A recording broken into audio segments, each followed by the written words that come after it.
सैलाब मुतासरीन की बहाली के कामों में संगीन खामियों का इंकशाफ सामने आया है। साउथ एशियन विमेन राइट्स के रुकन मोहम्मद तहसीन की कराची प्रेस क्लब में प्रेस कॉन्फ्रेंस। उन्होंने बताया कि सैलाब मुतासरीन को साफ पीने का पानी, ग़िज़ाइयत से भरपूर खुराक, तालीम और सेहत की देखभाल से महरूम रखा गया।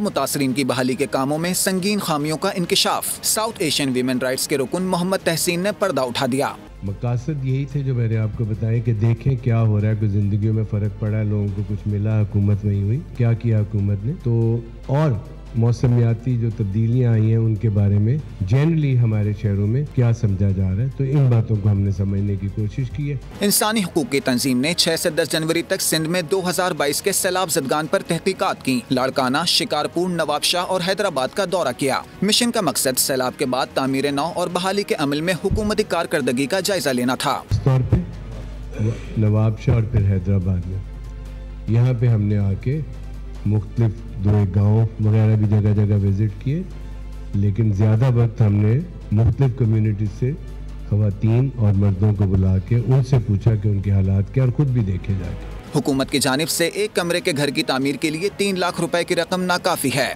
सफाई से महरूम मुतासरीन के लिए फुजला और कचरा तल्फ करने के लिए गड्ढे खोद रखे थे। देखने में आया कि गैर सेहतमंद माहौल से डायरिया, मलेरिया और जल्दी अमराज फैल गए हैं। लाड़काना के एक गाँव में तबाह 40 घरों में से सिर्फ 4 घर तामीर किए गए। कुछ खानदान अब भी खैमों में और कुछ दरबदर हैं। खुद घर बनाने वाले मुतासरीन को हुकूमती फहरिस्त में शामिल नहीं किया गया।